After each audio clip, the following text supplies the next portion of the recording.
Five Nights at Freddy's 4 is, in my opinion, the perfect encapsulation of the original FNAF formula.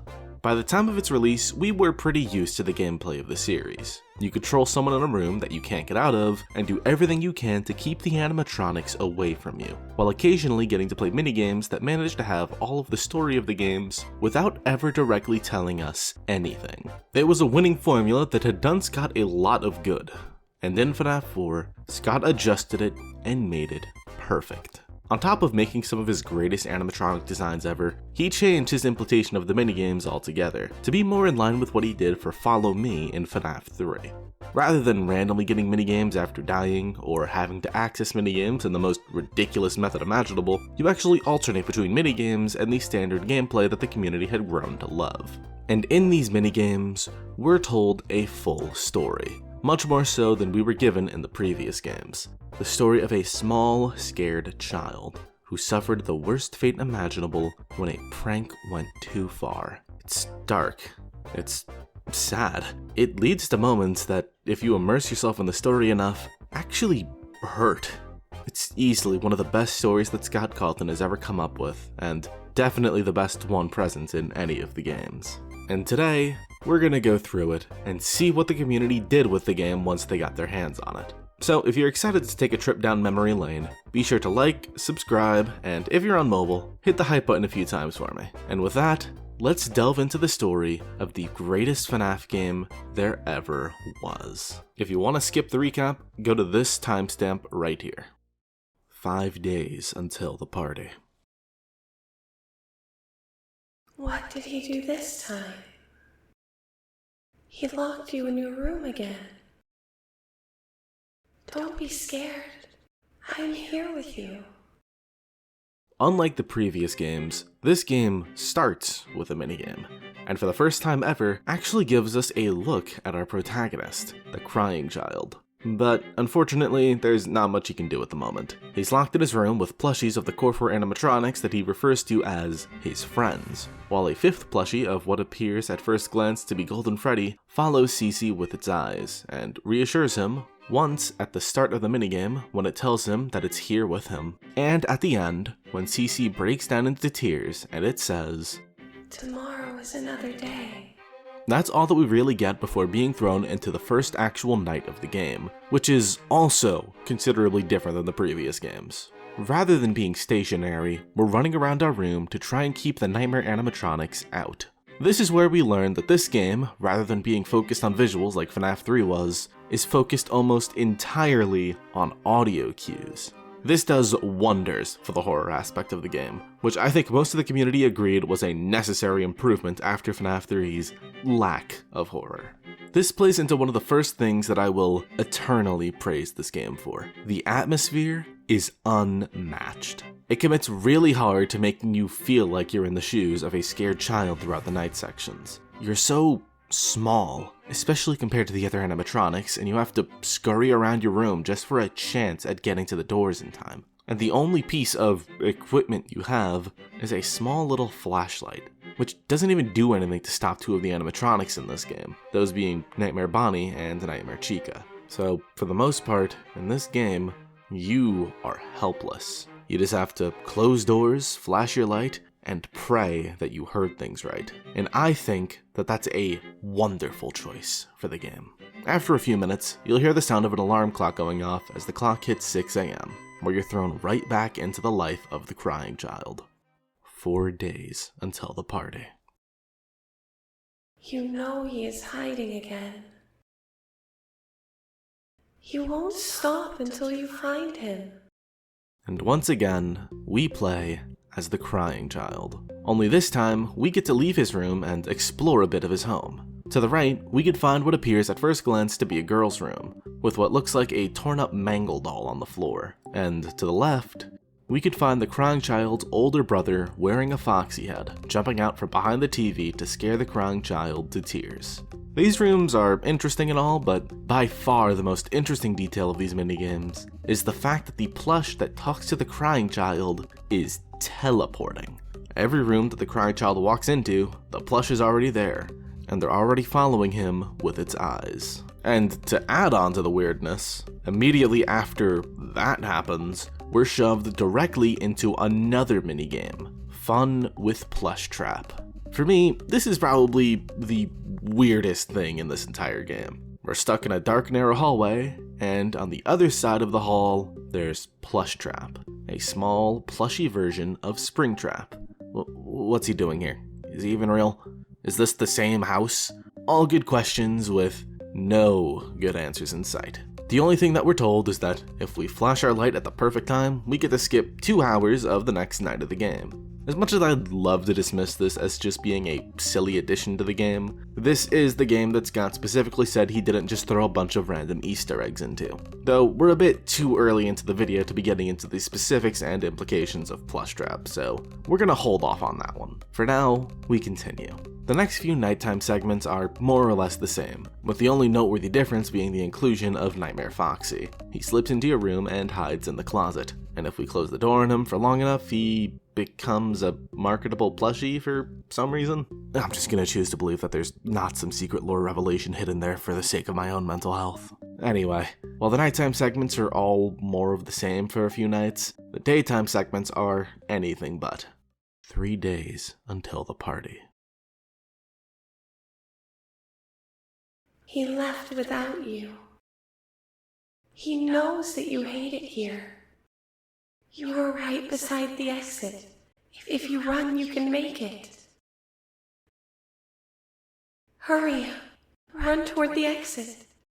The third minigame kicks off with the crying child inside of a location that we first heard about all the way back in FNAF 2.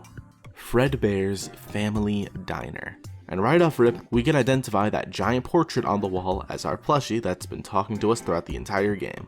Our plushie that is noticeably absent from this room. Been in every other room that we've seen so far, but not here for some reason. Interesting. Once the crying child stands up, you can walk around. If you try going to the left, the Fredbear plush tells you to stop. No! Don't you remember what you saw?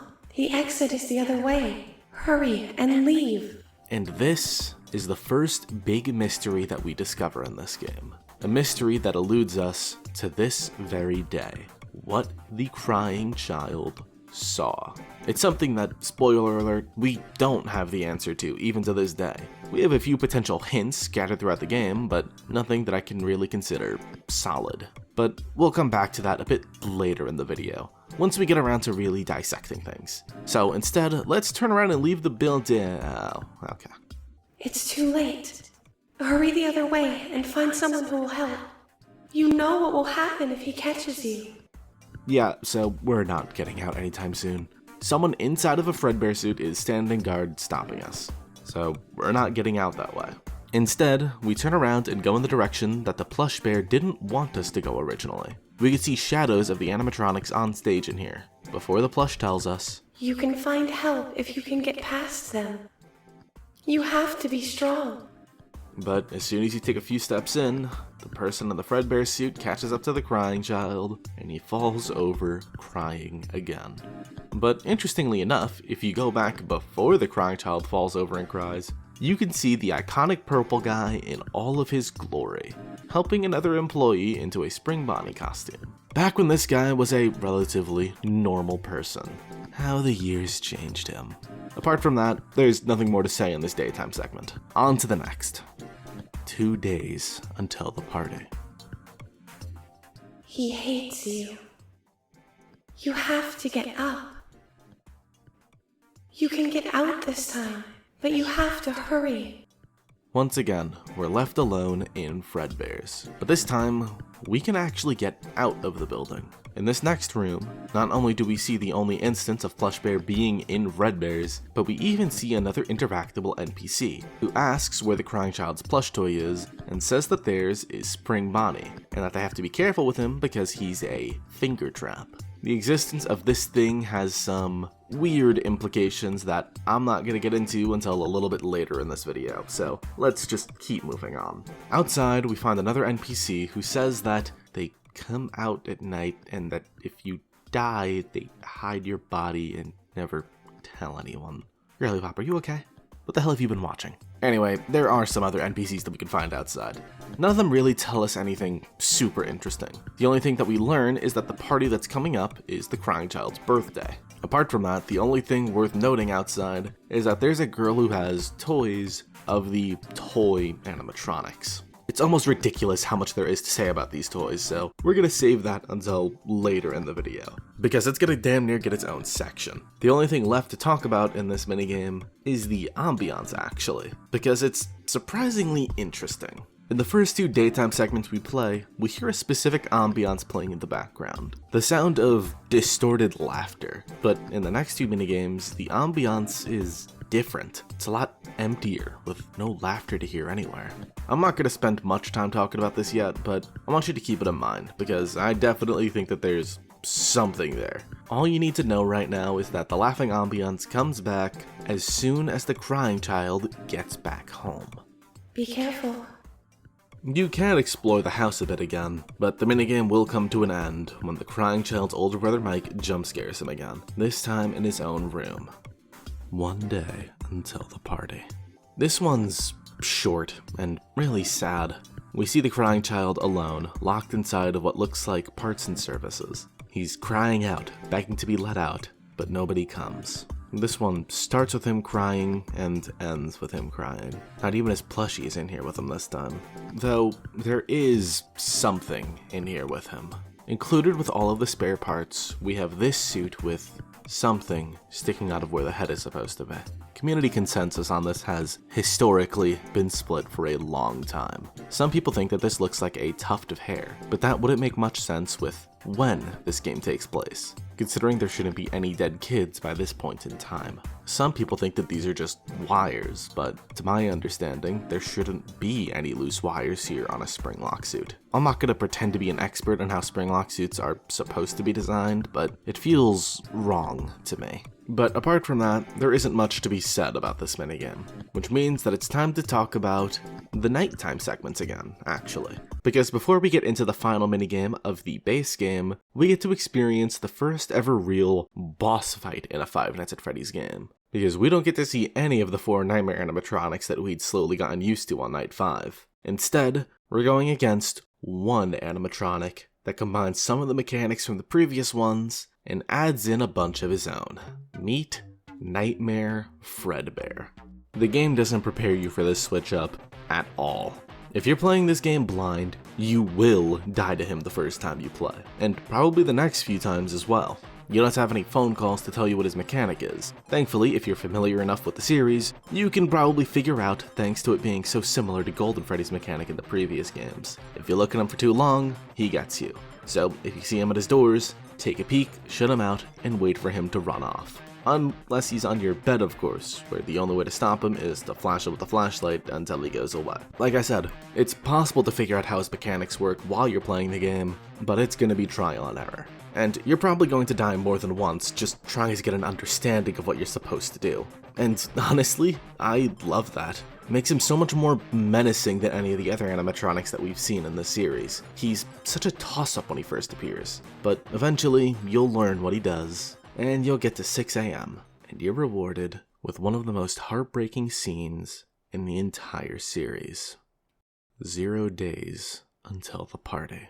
The day of the party opens up with the crying child on his knees, sobbing, with 4 people surrounding him. Mike and 3 of his friends, all of which wearing different animatronic masks. They insult the crying child, they lift him off the ground, and they pull a prank that goes too far. They bring him to the Fredbear animatronic that's on stage, put the crying child's head in his mouth, laugh about it, and then they all freeze as the sound of Fredbear crunching down on his head rings out. Can we just talk about this scene for a minute? Discard the Markiplier gif that just played in both of your heads for a minute and just try to immerse yourself in it. The way that everything goes from being chaotic and full of motion to being completely still. The distorted laughter in the background, the laughing animation of the teenagers, all of it just gone. The only time we've seen something similar is at the end of FNAF 3 when William gets spring-locked. Difference being, you kinda knew that it was coming with William. Most people had gathered that he was spring-trapped pretty quickly, and we didn't have a reason to feel bad for him. he was a serial killer, so when we saw him bite it, yeah, we all thought he kinda deserved it. But the crying child? This small, frail kid who we've seen get tormented by his brother day after day for no rhyme or reason? He didn't deserve this. Didn't deserve any of the pain and suffering that he went through. So, in comparison to FNAF 3's death scene, this is sad. It's heartbreaking. And it only gets worse with the scene that comes next. Can you hear me? I don't know if you can hear me. I'm sorry. You're broken. We are still your friends. Do you still believe that? I'm still here. I will put you back together.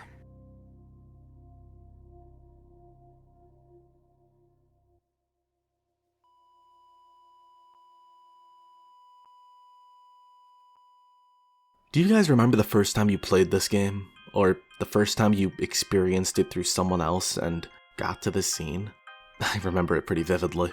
That flatline you hear at the end, it shook me. It was one of the few times at that point in my life that a video game really got me.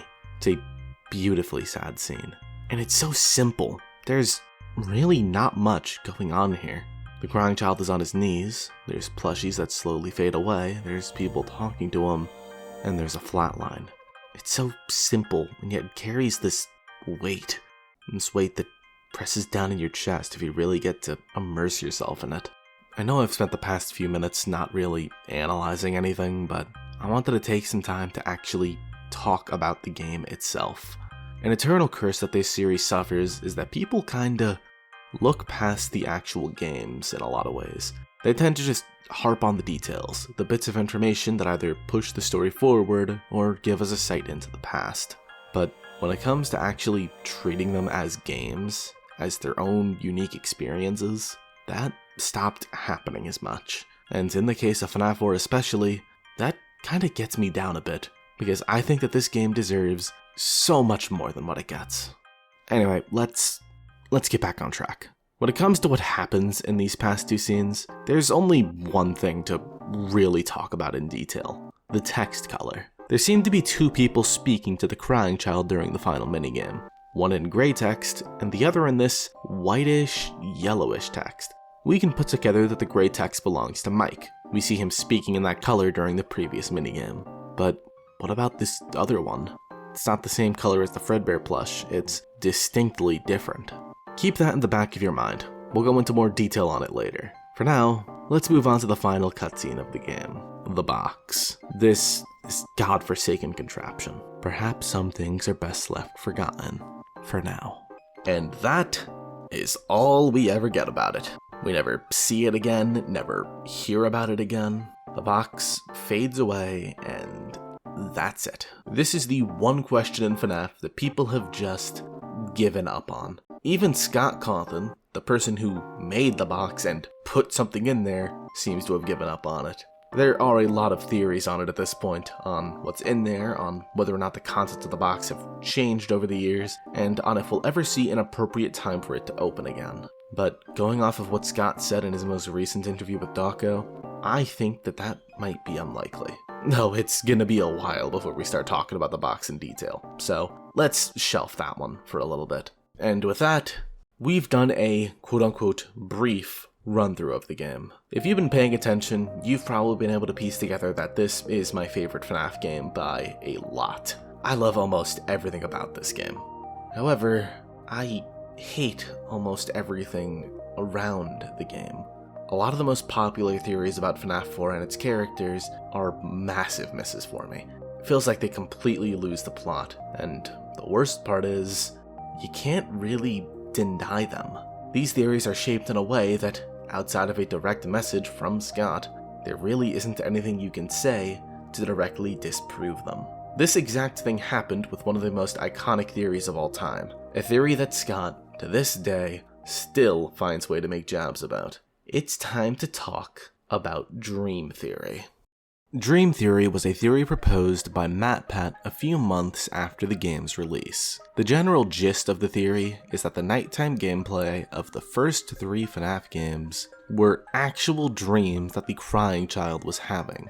The contents of these games were from things that the crying child saw throughout his life, like a beakless toy Chica, a broken apart Mangle toy, and a green spring Bonnie referred to as a finger trap. Because the crying child is so afraid of the animatronics, it makes sense for him to be having nightmares where the animatronics are literally trying to kill him. And since things like the beakless toy Chica and the broken Mangle toy seemingly make no sense for the crying child to be seeing in 1983, considering their relevance for 1987, more on that later, MatPat came to the conclusion that FNAF 4 was the true story of Five Nights at Freddy's, and that everything else was a dream. And he did not like it. I think that's pretty important to note. Despite the fact that dream theory made sense to him, he wasn't a big fan of it. He was vocal about not liking theories like this for the same reason that I don't like them. You can't say that they're wrong. You can literally explain anything in any story with the excuse of, it was just a dream. Hell, he even plugged the video at the end of Dream Theory that was literally made to go against it. Scott's final clue about 4 games, 1 story may be a reference to a crying child's nightmares and eventual death in the hospital, but it can also be referencing the story of the game's primary struggle, the puppet and the purple guy. And next week, we're covering that on an all-new Game Theory Saturday the 9th. So it's safe to say that MatPat didn't even fully believe it, but he had to make it, because no matter how hard he tried, he technically couldn't disprove it on his own. The only real way to disprove something like Dream Theory would be if Scott Cawthon himself came out and said that it was false, which he seems to have more or less done by this point. On top of Sister Location and Pizzeria Simulator's existence disproving Dream Theory, Scott has poked fun at it in Reddit posts before, and has even gone as far as making it a joke in the FNAF movie. So I think that it's safe to say that no matter what, Dream Theory isn't real. After mulling over it for this video, I don't think that it was ever intended to be real. I think that Scott Cawthon was alluding to something else entirely when he gave theorists those hints on the Game Theory livestream. And on that note, we should talk about those, and how Scott was communicating during FNAF 4's heyday. In recent years, Scott hasn't been the most communicative game developer around, but back in the day, he used to be a very active part of the community, especially during the earlier parts of this series. And Scott being more active in the community included him being fairly up to date about the more popular theories when they went live.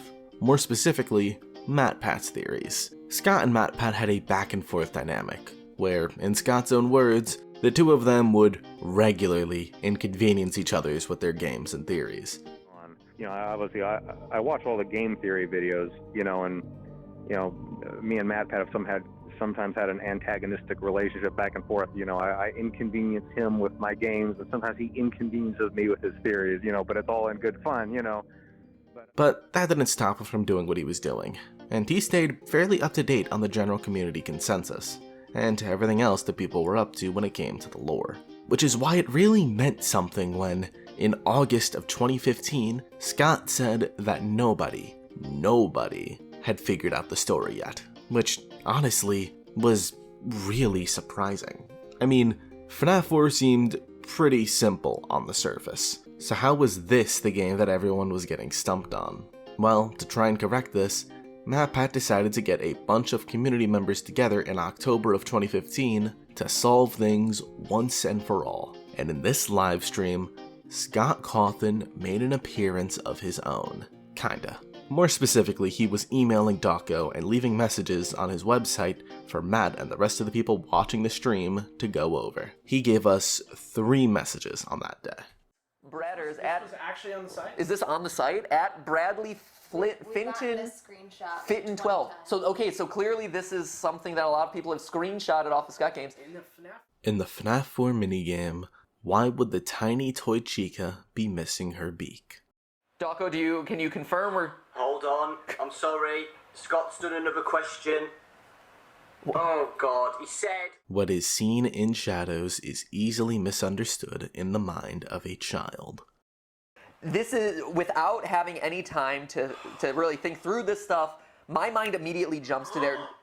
Daco is... Sorry. I love Daco's revelations. He's like... It's a big one. What is it? He said... Oh, this is still from Scott? Is this email? No, apparently it's from the website. Alright. He said... 4 games, 1 story. There are rumors of there being a 4th message that Scott left. Have you ever thought about the identity of the Night Guard? However, while this was read aloud during the live stream, Scott Cawthon, have you thought of who the security guard is? It wasn't actually from Scott. This was never posted to the Scott Games website. It was a message left directly in the YouTube chat.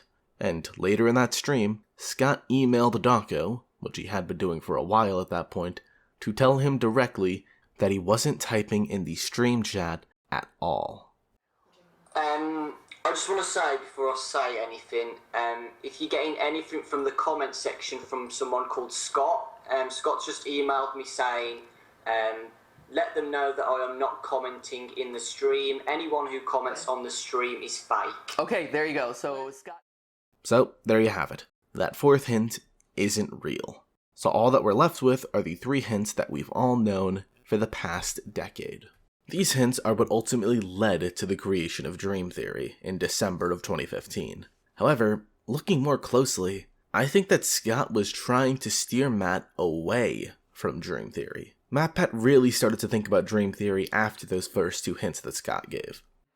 Is that a I don't, like, again, this is me theorizing out of the blue, just toss, but my mind, when I hear, or when I see Chica without her beak, and I hear Scott saying, you know, what exists in the mind of what you see in the shadows, what you know, could be, like, is FNAF 2 just this hypothetical situation that this child has, like, conceived? And I hate going to the, like, because one of the things that we strive for on game theorists is, when we create theories, not resorting to, like, it's a coma, it's a second dimension. You know, I mean, sometimes it's warranted. Like our Pokemon theory about the second, you know, the multiverse, that was very warranted.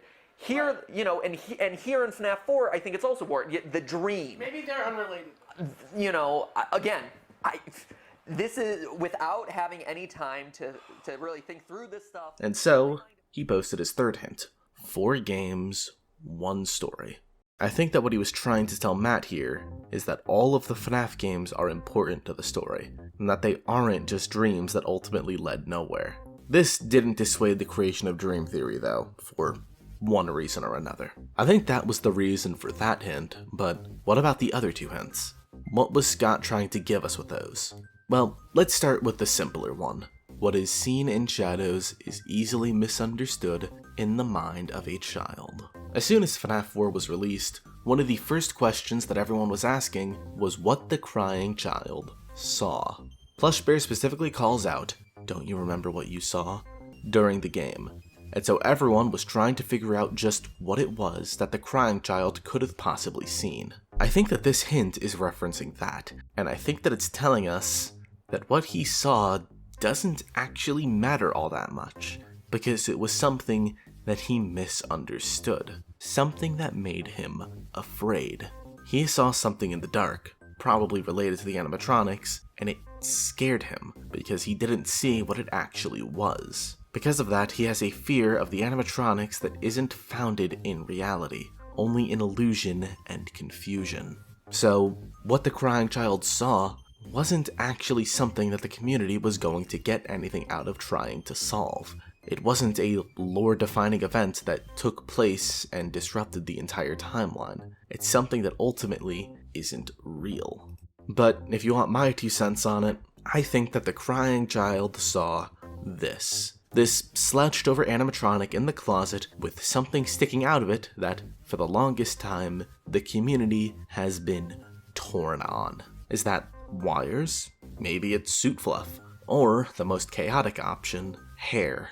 As in, hair from a character's head that's sticking out of the suit, implying that someone was killed and stuffed into the suit all the way back in 1983, multiple years before the MCI took place. I think that the crying child looked at this and thought it was hair. I think he saw this and thought it was a real body, and that someone was dead back here. I think the thing that a good chunk of the community has been seeing wrong and misunderstanding is the exact same thing that the crying child saw wrong and misunderstood. And I have two things to back that idea up. First of all, the NPC with the pigtails. She's standing outside of Fredbear's and actively tries to scare the crying child with a rumor that lines up exactly with what he potentially saw wrong. You better watch out. I hear they come to life at night, and if you die, they hide your body and never tell anyone. Why do you look so worried? See you at the party. Don't get me wrong, she's almost certainly joking about this. That isn't actually happening. Not yet, at least. But it's something that the crying child heard, and we see this slouched over animatronic on the very next day. I don't think this was an accident on Scott's part. I think that the crying child had seen this before, and unlike this kid and probably the rest of the town, it actually scared him. He bought into it and probably thinks that there is a body in there. My other reasoning for this are his reactions. I might be reading too deep into things here, but I figured I should at least make a note of it here. When he's stuck in the closet, he's yelling. It's the only time he actually yells in all caps in this entire game. Even on the very next day, when Mike and his friends literally lift him off of the ground and shove him into the mouth of an animatronic, he isn't yelling like this. I take this as a sign that, at that point, he was more afraid of being in that closet. Almost like there was something in there that terrified him, even more than anything else. Like I said, that might be me looking too far into things, but in a game with no voice acting and limited expressions, we don't really have much else to go off of, so I think that the text is fairly important to analyze. And using that, it really sounds like he's more afraid of the closet that he was locked into than anything else. That said, there could also be any other number of explanations for this. It's really still up in the air. But the big takeaway is, what the crying child saw probably wasn't someone's death, or anything like that. It was something else entirely. Something far more innocent, that his mind tricked him into thinking was far worse. But what about the other hint? The hint about Toy Chica and her missing beak? Well, that one is a lot trickier. This has led to a lot of different interpretations, but I think that there's something important to note here, something that I don't think people fully realize. Ever since this hint came out, people have been misreading this. Scott's exact words are, in the FNAF4 minigame, why would the tiny Toy Chica be missing her beak? Now, while it is true that Toy Chica doesn't have her beak on in this scene, that doesn't mean that it's missing. It's right there on the ground in front of her. Okay, so what? The wording is slightly off, but that's not a big deal, right? Well, actually, no. It's a massive deal. The girl who owns these toys, she doesn't exactly seem bothered by her toy being broken. She actually seems rather excited to show it off. Why are you crying? Don't you like my toy collection? If her toy was broken, don't you think she'd have some kind of reaction to it? Something to signify being upset by the fact that her toy Chica is missing her beak? She doesn't seem that upset by it at all. It seems to mean nothing to her. But why would that be? Well, what if that's because the toy isn't broken? What if this is just a feature, a quirk about Toy Chica? What if the reason that the Toy Chica animatronic can remove her beak whenever she wants to in 1987 is because the actual toy that she's based on in earlier years had a beak that could be removed? You might think that this sounds baseless, but I assure you, it's anything but. Fazbear Entertainment having toys that you can pull apart and put back together is far from new for this series. For a recent example, look no further than the Faz-Force action figures that we see in Help Wanted. 6 action figures that literally have one purpose told to us in the commercial: to be combined. Faz-Force engaged. Combine them all to form Faz-Bottom.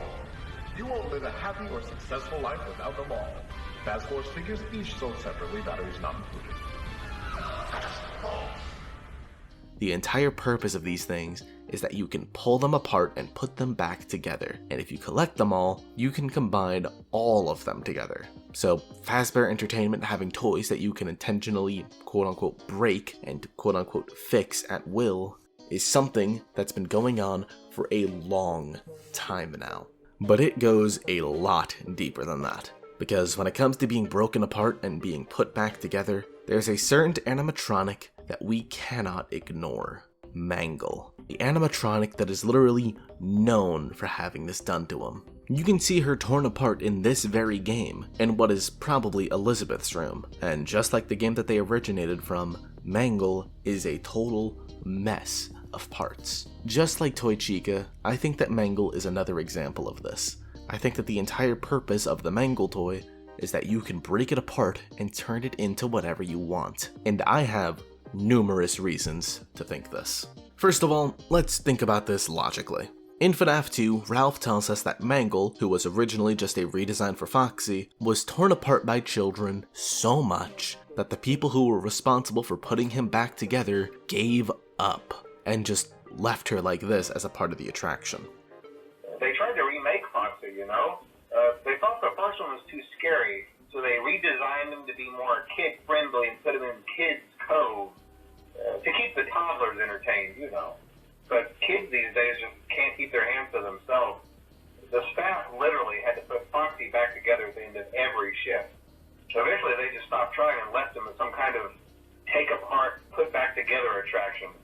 Now he's just a mess of parts. I think the employees refer to him as just the Mangle. Now, we've gotten a pretty good look at these animatronics a few times, and I'm sure you've all noticed one thing. These things are massive. Bigger than a good chunk of adults even. Do you really think that a bunch of children that would only come up to their knees could do this? Do you really think that they could break apart an animatronic so badly that it becomes borderline unrecognizable? No, that doesn't make sense. I can't imagine kids being physically capable of doing that, unless Mangle was always like that. I know what some of you are gonna say, but Ralph says that the kids did it, and yeah, he does. But two things. One, Ralph is an unreliable narrator who tells us that the animatronics aren't trying to come after us and tells us that we're safe. But even more importantly than that, kids doing this is literally impossible. It's not like Mangle is just broken in a few places. Her entire endoskeleton is disfigured. She has way too many limbs and an extra head. If kids were responsible for this, then the only explanation would be that kids tore up Mangle, then found a spare Endo O2 somehow, tore that up, and somehow attached all of the spare limbs to Mangle without him falling apart. Yeah, that just didn't happen. There's no way that kids did all of that. I think that in FNAF 2, Mangle was always like this. I mean, just look at her on the poster with the rest of the toy animatronics. She is a floating head. For the other toys, you can see their torsos and their shoulders. But for Mangle, there's nothing. That's because there is no torso, and there are no shoulders. Mangle was like this from the start, since the start of FNAF 2, or maybe even earlier. But why? Why did they make Mangle like this? And even if Mangle came broken in FNAF 2, that doesn't explain why they're broken like this in FNAF 4. So, what gives? Well, I think I have an explanation for that too. And it comes from both Help Wanted games. Let's start off with the first Help Wanted game, more specifically with Curse of Dreadbear. In this DLC, we find ourselves in Fall Fest 83, able to play a bunch of presumably relevant minigames. And one of these minigames is called Build a Mangle, where we literally take a bunch of endoskeleton parts and combine them together to create a Mangle. If these minigames are meant to represent the times of Fall Fest, then I can only come to one conclusion. Mangle was already like this in 1983. This wasn't something that just happened to the animatronics in 1987 because kids got a little too crazy. This is how Mangle was designed by that point in time. Mangle was always a mess of random parts, which explains why their design is always so inconsistent, like why the plushie in UCN has an eye patch when none of the others do, or why he has a hook in FNAF World. And above all else, It explains why Mangle has so many limbs that he shouldn't have. So, if Mangle was always like this, if Mangle was always made with the intention of being taken apart and put back together, then the likelihood of Toy Chica also having some functionality that's similar, where her beak was removable and reattachable, suddenly becomes much more likely. Which leaves us with just one question. Why? Not as in, why can they do this? Toys having this feature is fairly common practice. I mean, why did Scott point it out? Why did Scott want MatPat to notice Toy Chica missing her beak? Well, I have one idea for it. And to explain that, we need to talk about Help Wanted 2. In one of the minigames, we find ourselves on a carousel, with Moon trying to sneak up and grab us. And on these carousels are both the classic and toy animatronics. This is supposed to be at Fall Fest, specifically one of the earlier Fall Fests, probably in the 70s. And yet, we can see all of the toy animatronics represented on the carousel. Even Balloon Boy is here. This tells me that these characters, in some way, existed all the way back in the 70s. And I think that Scott had always intended for this to be the case, for some version of the toy animatronics to have existed all the way back in the 70s, long before FNAF 4 takes place. And I think that Scott wanted MatPat to get there too. One of the things that MatPat focused on the most in his videos, older and newer, is the timeline. He always tried to figure out the full timeline of events, and I think that with this information, paired with the fact that Henry in the Silver Eyes has books about the history of carnivals and circuses, which lines up with the general vibe of Fall Fest, MatPat could have figured out that the history of Fazbear Entertainment goes back much further than 1983. Okay, that was a lot of information for just one hint. So let me do a quick recap. Why is Toy Chica missing her beak in FNAF 4? Because it's removable. Her beak can be removed at will by a child. This explains why the beak is there on the ground, and why the child seems to not even notice/care about it. This explanation would also apply to and explain away Mangle's appearance in FNAF 4. It explains why she has an extra head in so many parts, because just like Toy Chica, he could easily be broken apart and put back together. Otherwise, there would be no reason for there to be an extra head on the ground here. It's not like there are any toy figures of the Endo 02s after all. This is something that actually came with the Mangle toy. And this functionality that both Toy Chica and Mangle have carried all the way over to 1987, when the toys became fully fledged animatronics for the grand reopening of Freddy Fazbear's. It's not evidence of Dream Theory, and it's not evidence of LoopVictim, more on that later. It's evidence that Fazbear Entertainment had these design features in mind for years. And that sums up Scott's comments on that Game Theory livestream. We kinda got a little bit lost and started talking about a bunch of different FNAF games for a while there, so I want to take a step back and talk about something much more related to FNAF 4 for a while. Let's talk about the nighttime gameplay now. When FNAF 4 first came out, we all thought that the premise of the nighttime segments was really simple. These are real nightmares that the crying child is having every night, in between the events of his day-to-day life that we see in the minigames. This was all well and good until this happened. The survival logbook came out, and when it did, we saw a drawing of Nightmare Fredbear by Michael Afton, the older brother of the crying child, was seeing Nightmare Fredbear. That just didn't make any sense at all. How could he be seeing them? It didn't make any sense at first, until we remembered another small detail about FNAF 4. Hidden in the ambience for the game, you can hear the phone call from the first night of FNAF 1 reversed, which would be impossible for the crying child to hear in 1983.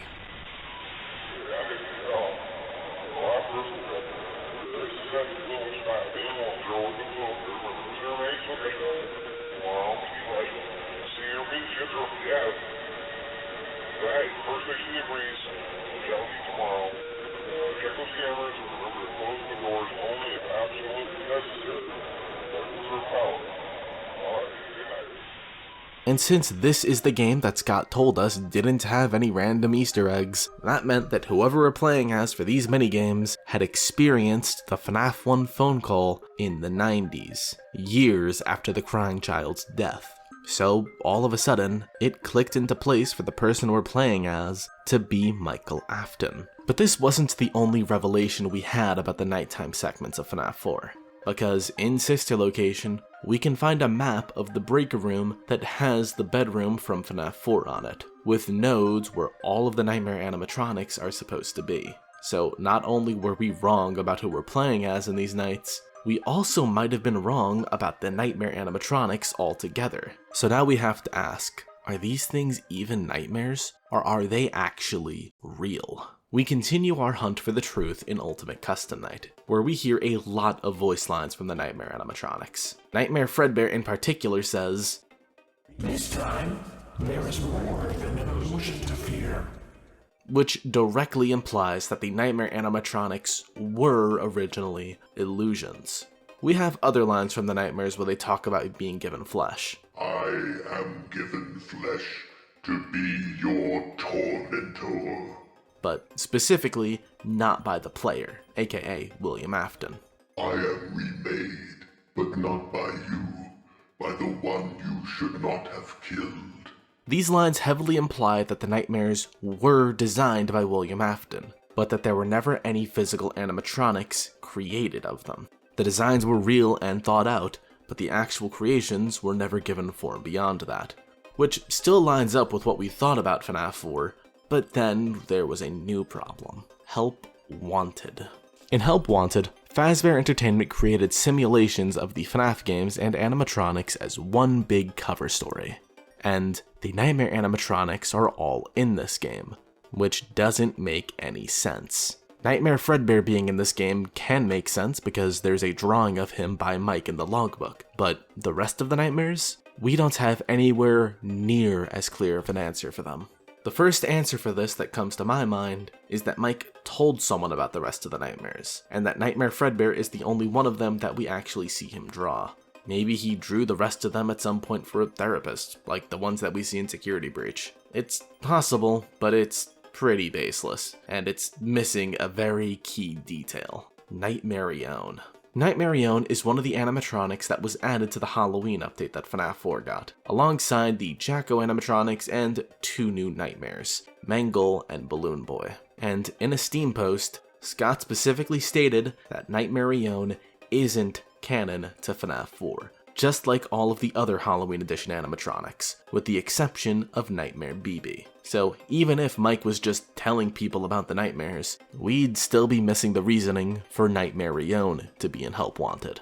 The only other games that Nightmarione is in besides FNAF 4 are FNAF World and Ultimate Custom Night. FNAF World might be possible. It would help explain the Jacko animatronics and to Nightmare BB, but I don't know how anyone from Fazbear Entertainment would actually learn about that game, if it's what we think it is. So, we have to turn to Ultimate Custom Night for answers. Is it possible that Fazbear Entertainment could have learned about UCN? Well, let's run through the hypothetical for a moment. If, hypothetically speaking, some of William Afton's remnant, through some form of soul splitting, was able to escape UCN and took the form of, let's say, a glitchy rabbit that seems to stalk us throughout Help Wanted 1 that was probably included with the junk that Tape Girl tells us that they scanned into the game, then the in-universe developers of the Help Wanted minigames would theoretically have knowledge of the animatronics that are in UCN, such as Nightmarione and Chica. And believe it or not, we actually do have some form of evidence for this. Evidence that,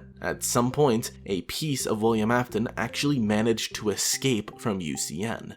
And we find it in Curse of Dreadbear, the DLC update for Help Wanted. One of the categories for the minigames in Curse of Dreadbear is called Danger, Keep Out, where we play as someone in a modified version of the FNAF 1 office. And in the ambiance for this game, you can hear Fredbear laughing, as in the Fredbear laughter that you can only hear in Ultimate Custom Night.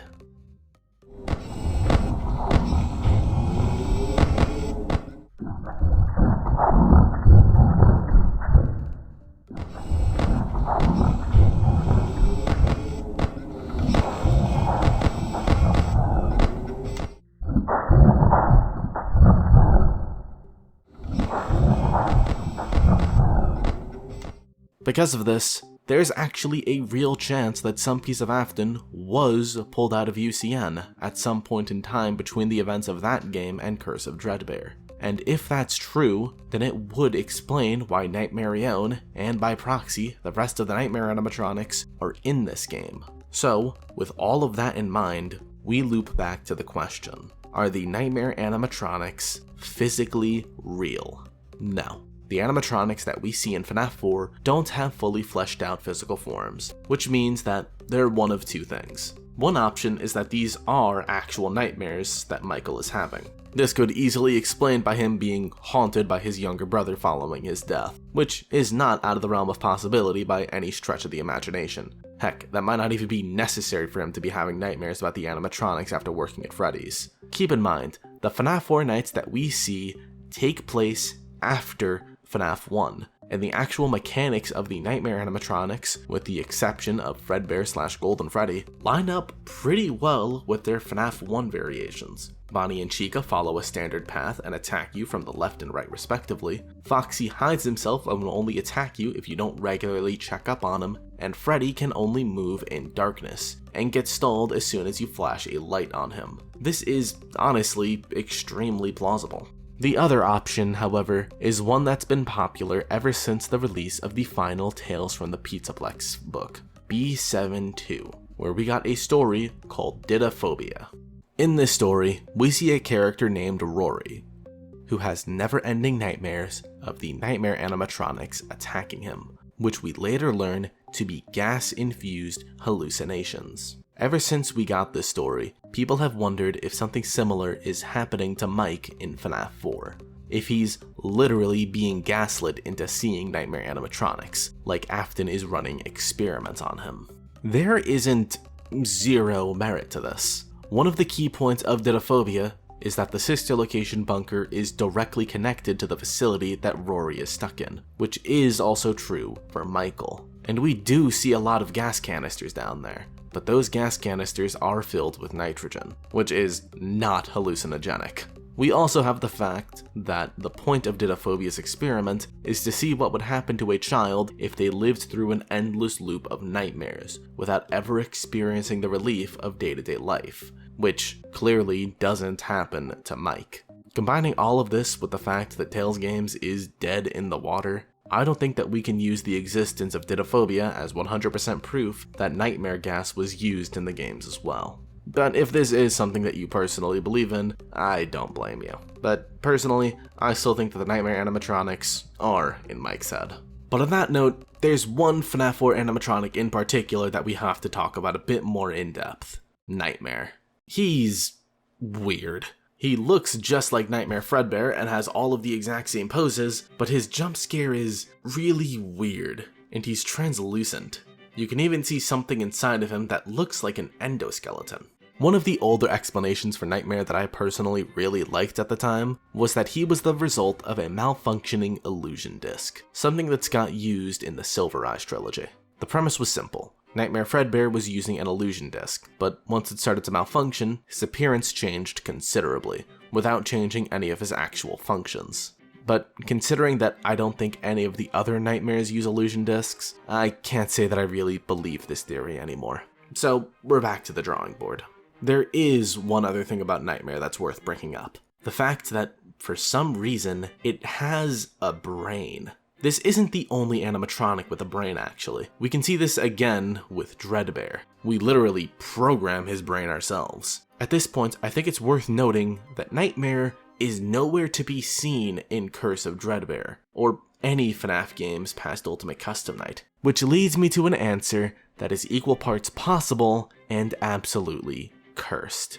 The idea that Nightmare is Dreadbear, or at least another version of him. These are the only two animatronics with a brain in this entire series, which, when you think about it, is also somewhat reminiscent of the Crying Child, whose brain may or may not be the map of FNAF World. If Dreadbear is meant to represent William Afton's attempt at rebuilding the Crying Child and turning him into an evil murder robot, then maybe Nightmare, to some extent, was the same thing. This is highly speculative, and I'm not even sure that I believe the premise of it myself, but I thought about it and I at least wanted to bring it up, because I have no other ideas as to why Nightmare is the way that he is apart from that. Let's move on from Nightmare now, and talk about something else about the Nightmare animatronics: the teasers. Just like the previous two games, FNAF 4 had a set of teasers leading up to the game's release, and the first few showcased the Nightmare animatronics, with one recurring phrase: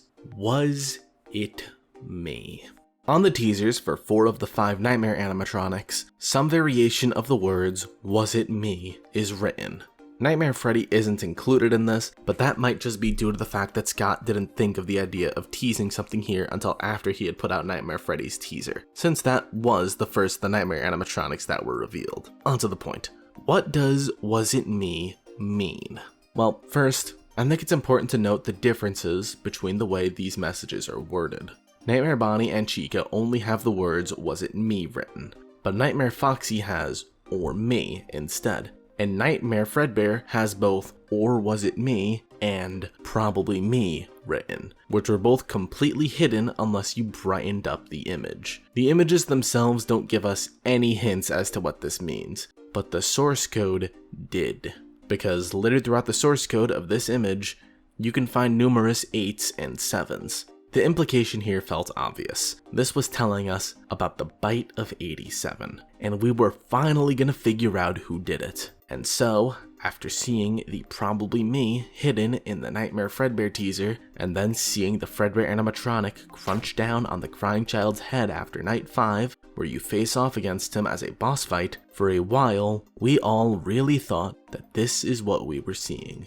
The bite of 87. The first mystery ever put into a FNAF game.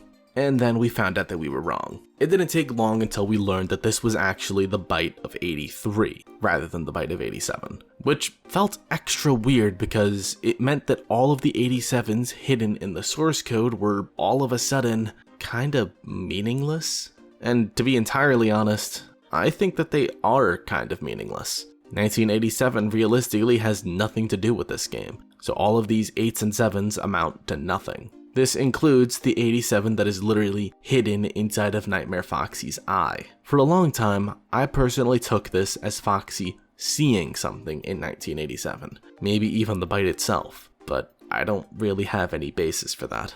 Then I thought that maybe it meant that he only got his eye patch in 1987, since Nightmare Foxy noticeably has both eyes completely functional in FNAF 4. But that has not only no basis, but multiple pieces of evidence that actively go against it, including the fact that the plushie that Nightmare Foxy turns into has an eye patch in this game. So, the 87 in this teaser and all the 87s in the source code turned out to be nothing.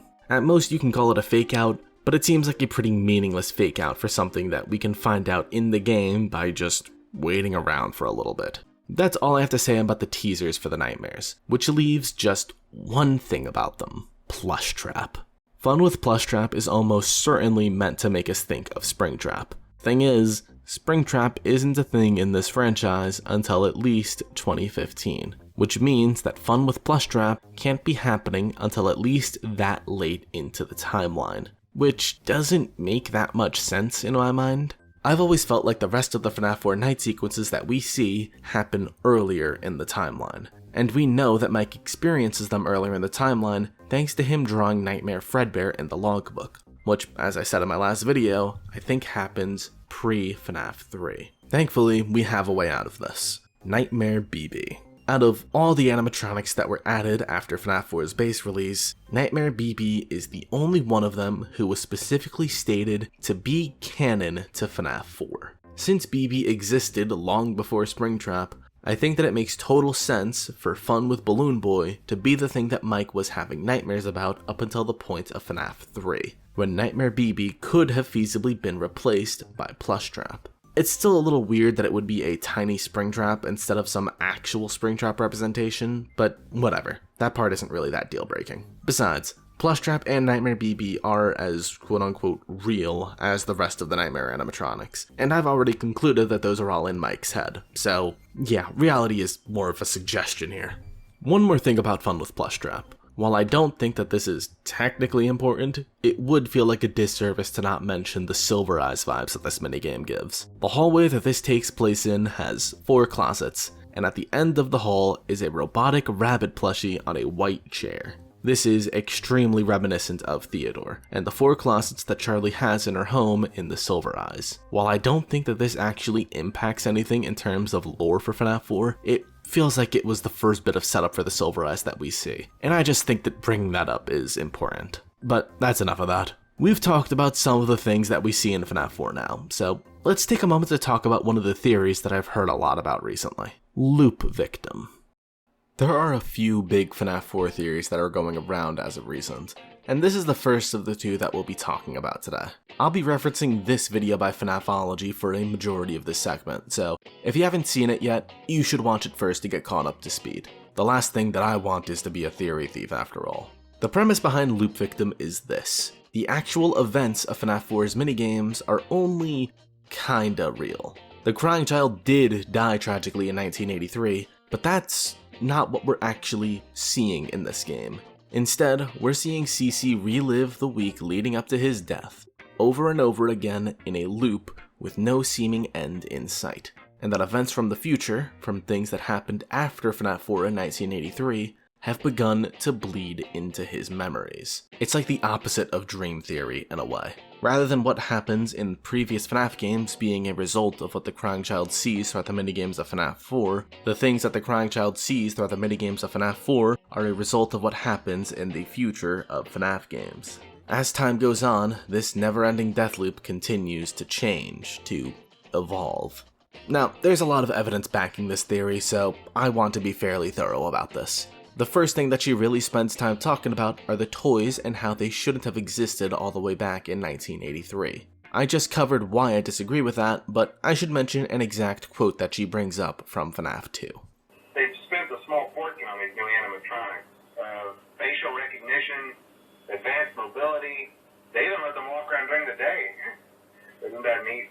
She uses this to say that the toy animatronics were built in 1987. And I agree. The toy animatronics were absolutely built in 1987, but that doesn't mean that their designs originated in 1987 as well. Secret of the Mimic proved that a lot of animatronics that we've seen throughout these games have had their design show up all the way back in the 70s. So I really think that seeing the toys at Fall Fest and Help Wanted 2 is good enough proof to suggest that these toys have existed for a long time. Her next point is about Balloon Boy representing the kid that we see in FNAF 4. The same thing applies for my last point. Balloon Boy is on the same carousel as the rest of the toys. That said, I don't know how I feel about saying that this kid goes on to be a part of the DCI, and I especially don't agree with any of these kids possessing the FNAF 2 animatronics. See my big FNAF 2 video for my thoughts on the DCI as a whole, but I digress. Next up is Pigtail Girl referencing the MCI, which, like I said, is probably just a rumor, and may or may not have to do with the suspiciously hair-shaped fluff sticking out of the suit in Fredbear's. I think that this was a real rumor that spawned all the way back in the early 80s before the MCI actually happened, which would explain this point away. Then she brings up Mangle, which I already talked about plenty. It's worth mentioning that Ralph does sort of imply that the redesign and preceding dismantlement of Mangle was around the time of 1987, which could potentially put a hole in my theory, but I also think that him saying that they eventually got tired of rebuilding Mangle also implies that Mangle has been around for much longer than a couple of weeks. Though I think that everything else that I pointed out about Mangle is overall more evidence than just this one line, so I stand by everything that I said.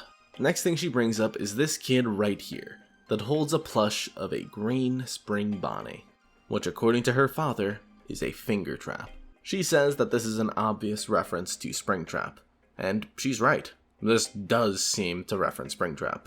If you ask me, Scott put this here to solidify the fact that Spring Bonnie is, in fact, Springtrap.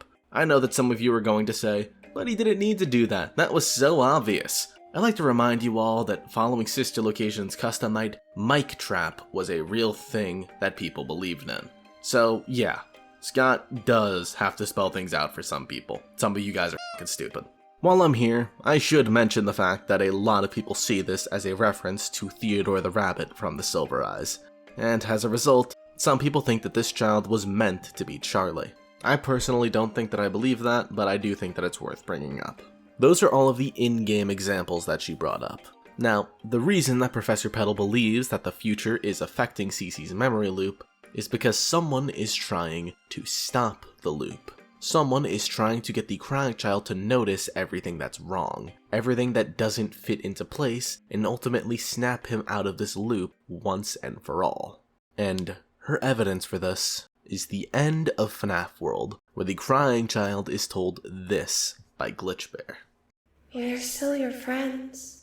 Do you believe that? The pieces are in place for you. All you have to do is find them. Rest. Her interpretation of this line is that the pieces in question are all of the things that are out of place in FNAF 4's minigames, and that telling him to find them is an attempt at getting him to recognize that this is wrong, and by proxy, find out that he's in a loop so he can snap himself out of it. And I disagree, for a lot of reasons. First of all, under the assumption that Plush Bear and by proxy Glitch Bear are voiced by Cassidy, then don't you think that they'd be a bit more direct in what they're saying to the crying child throughout FNAF 4? Like, if Cassidy can directly speak to the crying child, which is something that we have numerous reasons to believe, then why aren't they telling him what they need to hear so they can break him out of this supposed loop? But that's not the point that I want to focus on. The bigger, more obvious point is this. This is almost certainly not what Glitch Bear meant by pieces. We're going to talk about this a lot more later in the video when it's more relevant, but to summarize, since the minigames associated with the clock ending are so closely associated with the hint for FNAF 3's minigames, I conclude that the pieces in question are FNAF 3's minigames themselves, which ultimately leads to Happiest Day. This is something that she herself brings up in the video as well, and her explanation is that the FNAF 4 minigames also reference the FNAF 3 minigames. The Balloon Kid for BB's Air Adventure, the Mangle Toy for Mangle's Quest, Toy Chica for Chica's Party, Fredbear for Stage L1, and the Shadow of Spring Bonnie for RWQ. While it's true that all of the aforementioned animatronics are referenced, if not outright shown to us in FNAF 4, so is almost every other animatronic that we'd seen up to this point in time, with the only exceptions being the Phantoms, JJ, and the Puppet. And at the time, a lot of people argued that the crying child was a reference to the Puppet due to the design similarities. So to say that FNAF 4 is specifically referencing the FNAF 3 minigames just isn't something that I can agree with here. Overall, I don't dislike LoopVictim that much. For the most part, I can understand how she came to the conclusions that she came to. But the two of us have a different starting point here. There is a fundamental difference in the foundation of our thinking for the FNAF 4 minigames. So, now's as good of a time as any to talk about the minigames. FNAF 4's minigames are its bread and butter, the aspect of the game that really makes it stand out compared to everything else in the series. And as such, theorists have picked it apart. I already went over the general outline of the minigames in the recap, but let me refresh your memory in case you skipped it. Plus, it's been a little while. FNAF 4's minigames showcase the crying child going about his daily life, where he gets made fun of by most of the town and severely bullied by his older brother Mike.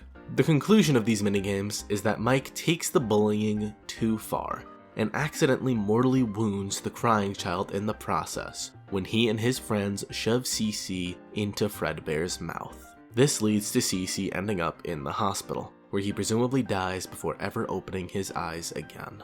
There's one theory that's gone on for a while now that I heavily disagree with, so I want to bring it up here. There are some people who believe that the flatline that we hear at the end of the minigames doesn't actually signify the crying child dying, and that it instead is about William Afton taking his son from the hospital after his promise of putting him back together again. Technically, I can't outright deny the possibility of this, but damn if I'm not gonna try to, because I don't buy this for a second. Not only due to the fact that I think that it would kind of ruin the emotional weight of this scene, but because the flatline sounds out once Cece fades away.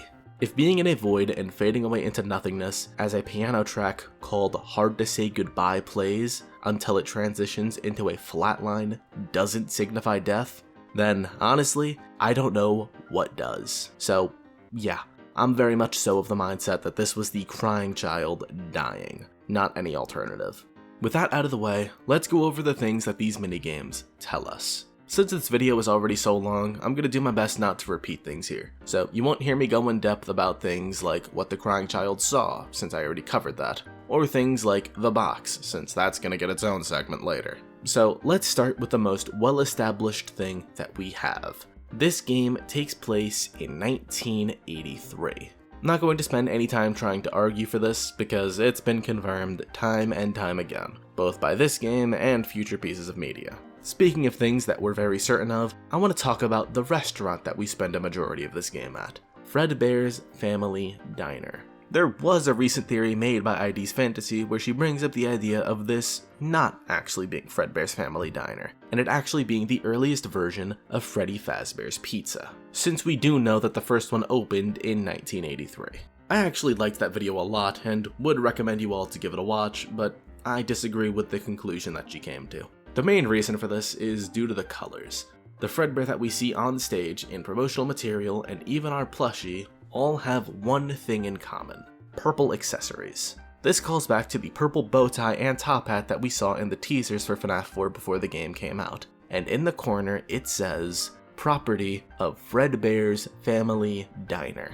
The purple accessories are specifically tied to Fredbear's Family Diner, so I struggle to say that this location is anything other than that. I know that a lot of people wrote off her video without hearing her out though, so in case you're one of those people, go check it out.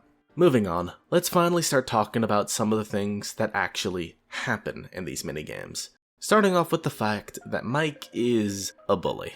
A massive bully, and judging by the start of the game where Plush Bear says that he locked you in your room again, it sounds like Mike has been doing this for a long time. Longer than we can ever actually know. And we can tell how big of an effect it has on Cece. Not just because of the fact that he breaks down into tears so regularly, but because of the ambience. Throughout the minigames, you'll hear two types of ambience playing. One is eerie and full of laughter, while the other is silent. And the laughing ambience only seems to play when Mike is involved in some way, shape, or form. Cece gets locked into a room, laughter. Mike waiting to jump scare Cece, laughter. Mike and his friends throw Cece into an animatronic, laughter, until the animatronic bites down. I'm kind of torn on this. On one hand, eerie laughter will always make me think of something ghostly, something supernatural. However, it also feels like it might just be Mike laughing at him. Heck, we literally see him laughing at Cece in the moments leading up to the bite. When I first noticed the ambiance, I really thought I might have found something new. Something that might lead to something nobody had ever put together, but upon further consideration, I kinda think that it's just supposed to be Mike laughing at him. Kinda sucks, since I really thought there'd be more to this, but it's alright. Let's move on from Mike to the crying child himself, who from what we can tell, is specifically scared of the animatronics in this game.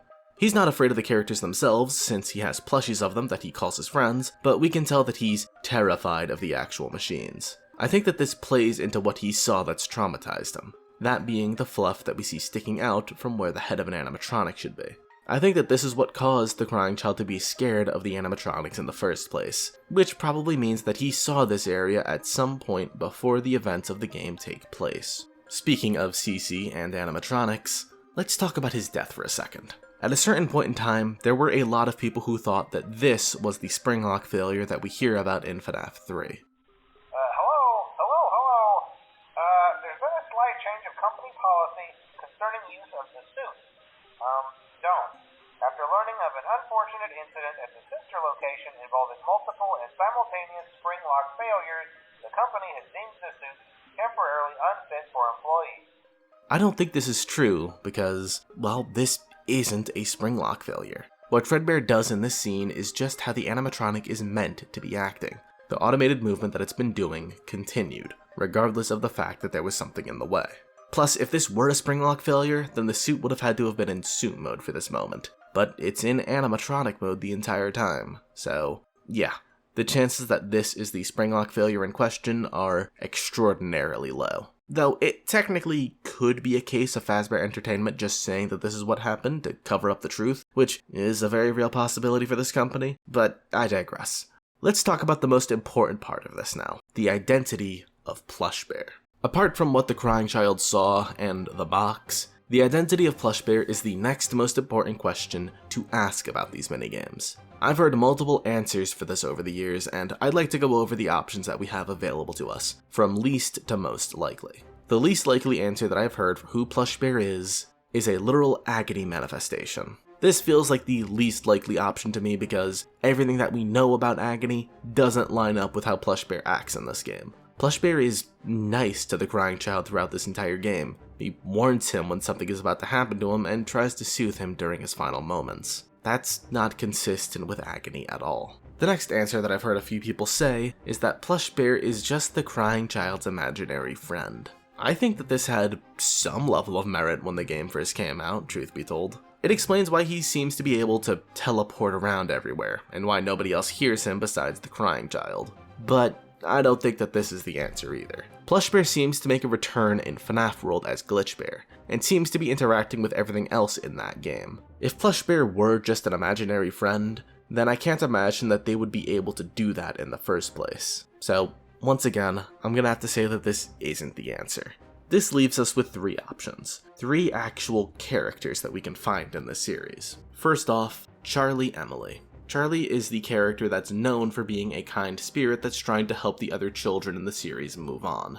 So her being the Plush Bear speaker that's trying to help soothe the crying child actually makes a lot of sense at first glance. I only really have one problem with this. Why would she take this form of all things? Charlie has always specifically been shown as the puppet, not Fredbear or any other version of Freddy for that matter.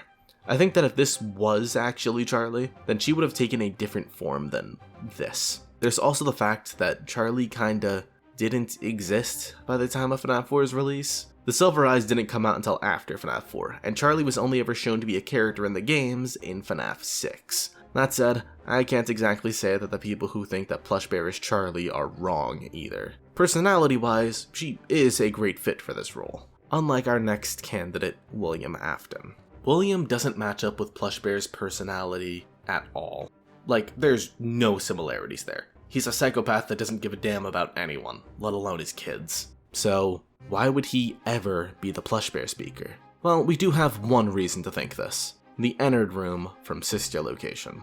If you get to the secret room in Sister Location where you fend off ennard until 6 AM, you can see a Plush Bear on the table, with a walkie-talkie right next to it. When people saw this, an immediate conclusion was drawn. This was the answer. William Afton was the person speaking through the plush throughout FNAF 4, and this was the proof. Except, it didn't line up with his character, because just before Sister Location came out, we had the release of the Silver Eyes, which both gave us his name and the outline for his character. Someone like this would never take care of his kids like that. So, is this point just dead in the water? Well, not really. You see, at the end of FNAF 4's cutscenes, Plush Bear gets a different text color for some reason. And one of the things that Plush Bear says at this point is, "I will put you back together." We hear almost this exact wording at the end of Sister Location's Custom Night cutscenes, where Mike says, "And I found her. I put her back together, just like you asked me to." This not only ties Michael to this phrase, but also directly ties William to the phrase. Because of that, I think that Plush Bear's final speaker, the one with the lighter text color at the end of the game, has a lot of evidence pointing toward them being William rather than anyone else. Which leaves the person speaking through Plush Bear for the rest of the game to be none other than our final candidate, Cassidy. Cassidy is one of the few characters that we have in this game that directly speaks to the crying child, as we see in the survival logbook. Throughout the logbook, they ask CC multiple questions about his personal life, and they seem to know things that, realistically, they shouldn't know. Cassidy never met the crying child when the two of them were alive to our knowledge, and we certainly don't see them throughout FNAF 4. Which leads me to only one conclusion, which not only cements Cassidy's place as Plush Bear, but also explains what Plush Bear is doing throughout these minigames, and the true purpose of FNAF 4 as a whole. What we're seeing here aren't the actual events of FNAF 4 as they happened, they're memories. These are the memories of FNAF 4, with Cassidy as Plush Bear peeking through and speaking to the crying child, learning about him. That's why they're always around, why they can always speak to the crying child, but can never interact with him. Because technically speaking, they aren't real. And they're not just some figment of Cece's imagination either. This is just a memory. It's Cece showing Cassidy the lead up to his death. And throughout these scenes, Cassidy is learning about him, and using what they learn to gain his trust. This is what leads to FNAF World, where Glitch Bear, who is also Cassidy, begins the first steps toward making Happiest Day happen. And that explains why Plush Bear is the way that he is throughout FNAF 4. This covers the identity of Plush Bear. So now, we have to talk about the identity of the crying child? Strap in. It's time for one of those theories. It's time for GodDavid. GodDavid is one of the most popular theories this year following the release of Secret of the Mimic. The two videos that I studied in preparation for this segment are the videos made by T-Dreads and Fazbear Entertainment. But for the purposes of this video, I'll be focusing on the video done by Fazent, as it goes a bit more in-depth than TD's, especially about the crying child. The gist of GodDavid is that both the crying child and Gregory are recreations of David Murray, the boy who died all the way back in the 70s. Now, for this video, I won't be talking about the connections between Gregory and David. That's a whole other story and isn't exactly relevant to this video.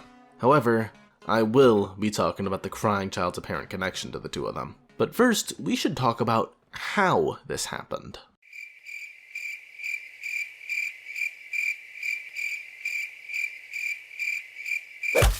Yeah, so here's my first immediate problem with GodDavid. The methodology is entirely unknown. Nobody knows how this could have happened. Fazent put forth two educated guesses at the end of his video: the Fredbear plush and the Didophobia Nightmare Chambers. But I've already told you what I think about these two aspects, so as I'm sure you can gather, I don't agree with these conclusions. As a result, I can't see how this could have happened as of right now. In my opinion, there isn't a plausible answer. But let's say that, hypothetically, there will be an answer for this in a later entry to the game. Maybe even the very next one. It's been known to happen before, so I can't exactly deny this possibility.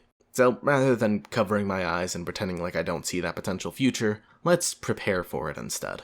This theory relies on the similarities between Gregory, David, and the crying child.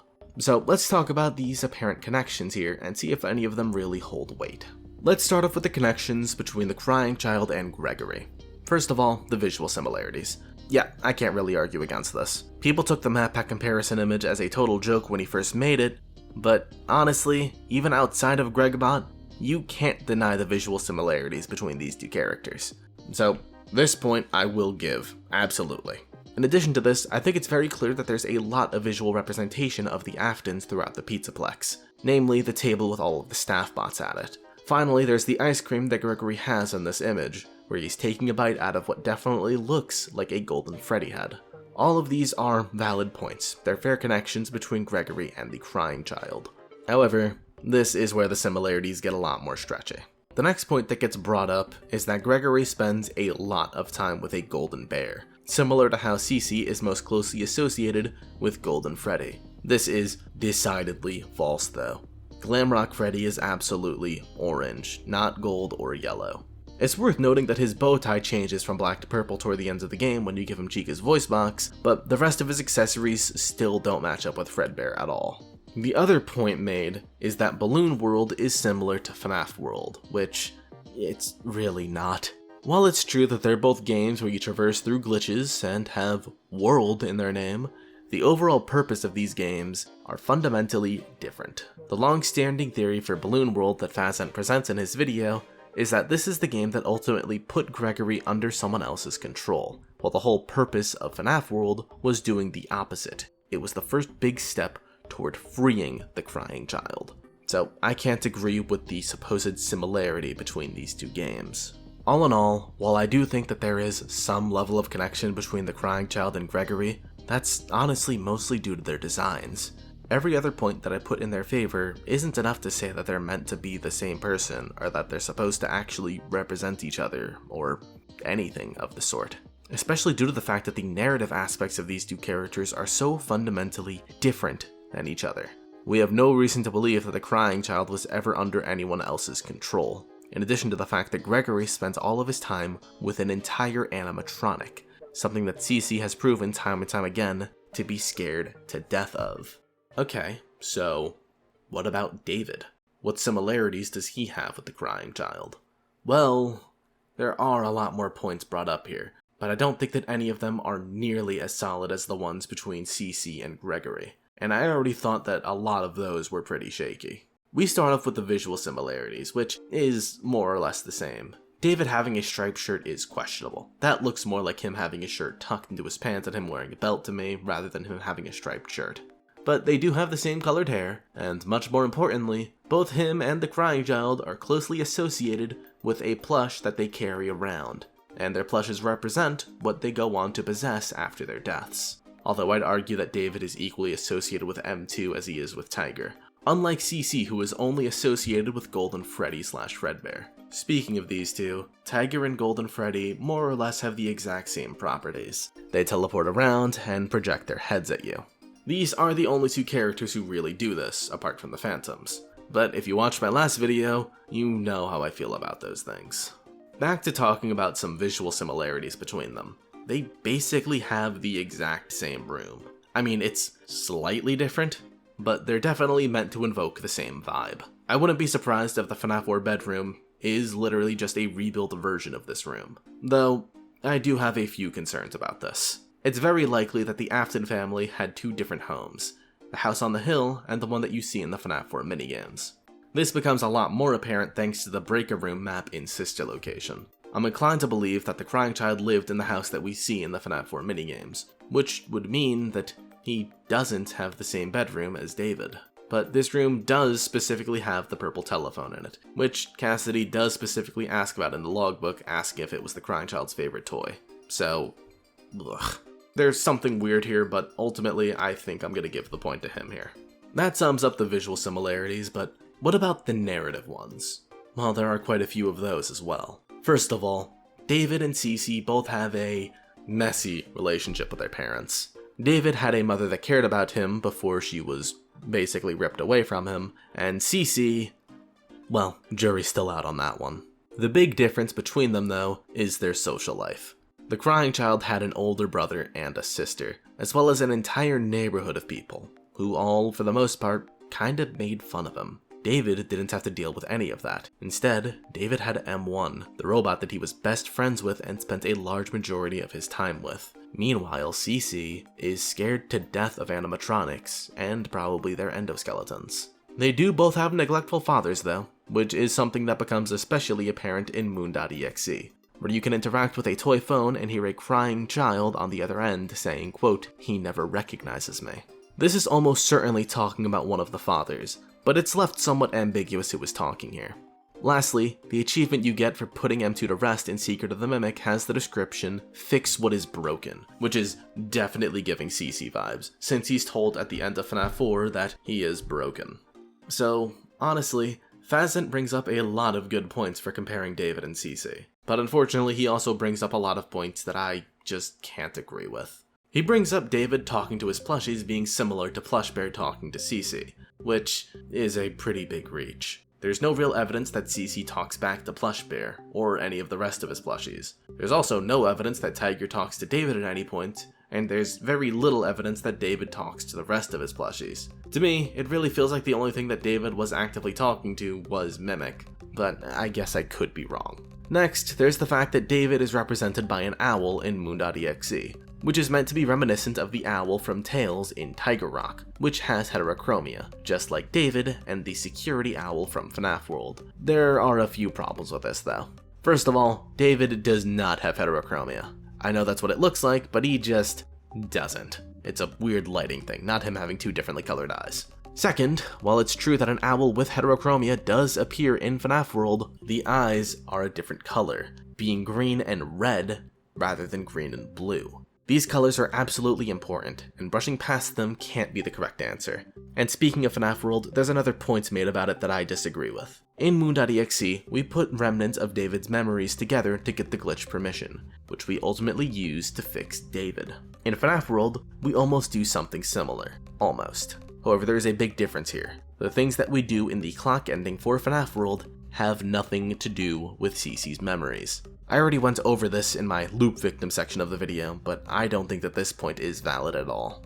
One more point about FNAF World for the road. In the Halloween update for the game, specifically in foxy.exe, there's a background of a tree on a hill. This invokes the memory of the pictures of David and Gregory underneath the tree from Security Breach and Secret of the Mimic respectively. And since this is in FNAF World, this would be Cece's version of that tree. Going further on this point, since Gregory is connected to Balloon Boy thanks to Balloon World, under the ideology that Gregory, Cece, and David are more or less the same person, this could finally explain what the Shadow BBs in BB's Air Adventure are. It's David, Gregory, and Cece. This point is loaded, and I really don't buy it. First of all, BB's Air Adventure takes place before Gregory is ever under this tree. Maybe even before he's alive, depending on when the FNAF 3 minigames take place. Not only that, but this is ignoring the fact that sitting under a tree is not a trope exclusive to the, quote, GodDavid trio. We see this multiple other times throughout the series.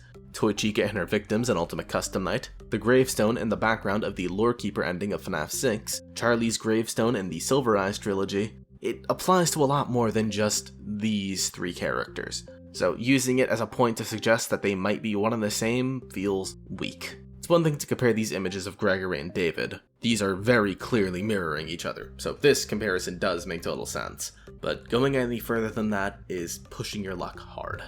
Finally, moving away from FNAF World, we have a faded message in the logbook saying, quote, "Do you miss them?" on a page where Foxy is writing a note.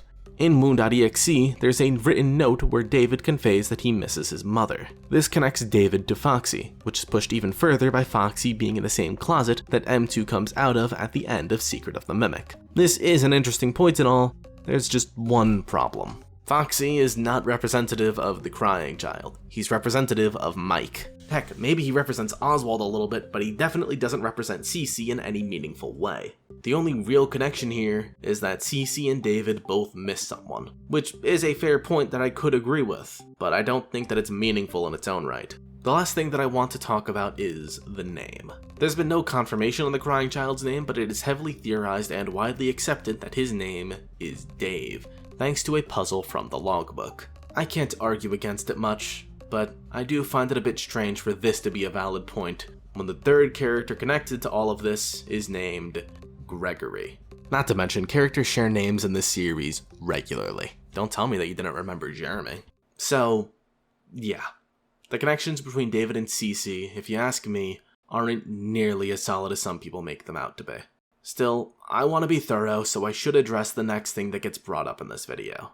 The fact that the general gist of GodDavid is something that Scott has incorporated into a lot of his stories at this point. The idea of recreating someone that died and overriding someone else's personality with them. He proceeds to list off 14, not joking, different stories with aspects similar to GodDavid.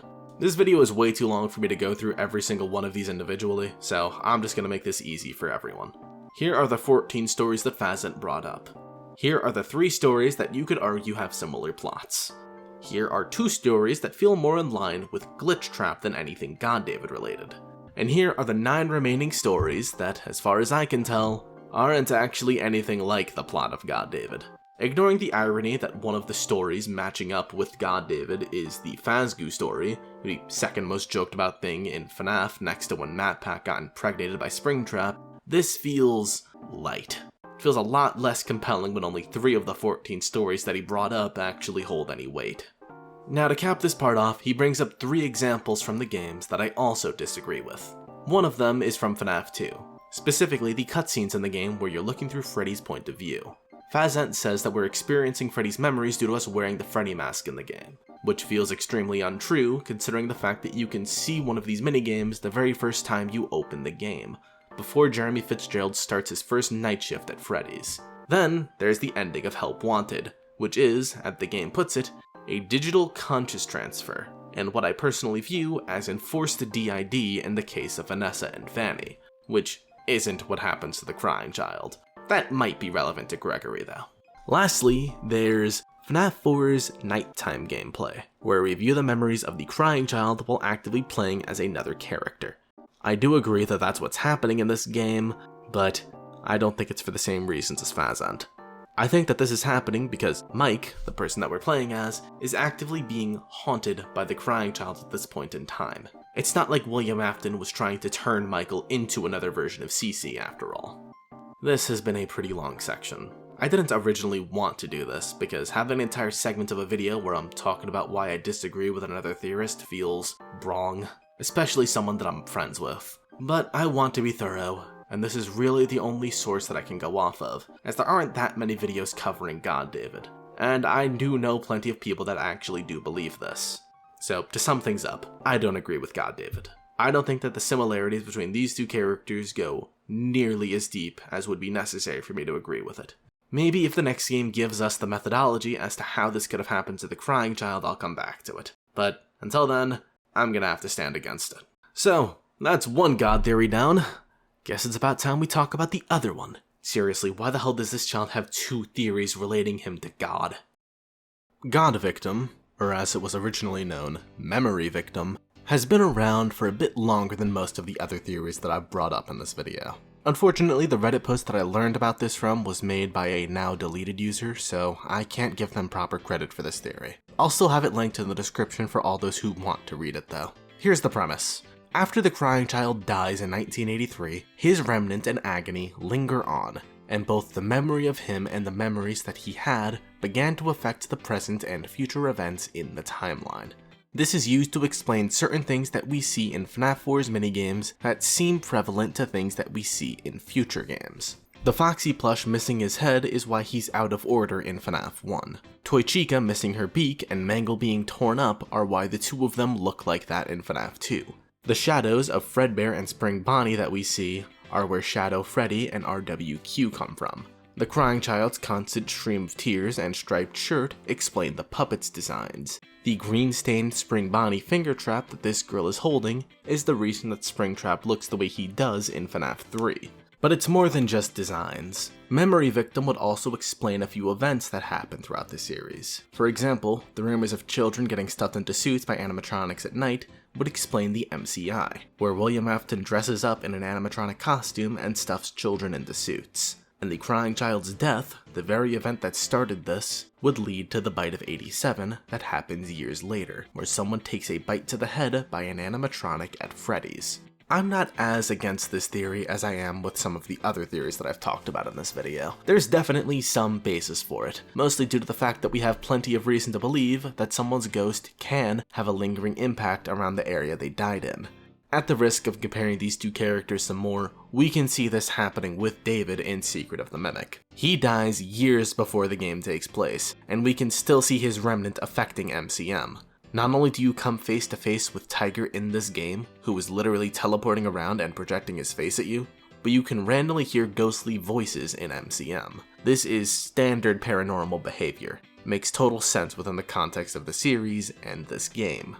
However, that's not what MemoryVictim is, ultimately. MemoryVictim goes a few steps too far. If MemoryVictim ended with the Toy Chica and Mangle designs, then I could maybe accept that. Maybe. But trying to say that Cece's death is the reason that characters like Balloon Boy, Circus Baby, and Springtrap look the way that they do is just too much to wrap my head around, honestly. It attributes so much power to the crying child, so much influence over reality, and for no reason. He's just a kid that died a tragic death. There have been plenty of cases of this throughout the series, and not one other child even comes close to this, so I just don't get it. But let's say that I'm wrong. Let's say that my personal distaste and lack of understanding for how this theory is possible are both irrelevant. Does this theory stand on its own 2 feet without that? Well, no, not really.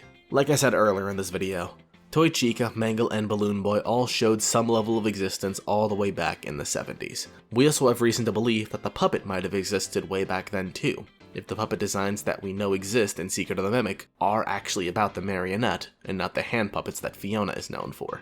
These points all came from games that weren't out by the time of MemoryVictim's inception, so I can't really fault the theorist for that. Not like they can predict the future or anything, after all. But knowing what we now know about the series and the animatronics in it, Yeah, I just don't agree with this theory. So, we've talked about other people's theories for FNAF 4, and we've talked about almost everything that there is to say about the actual game itself.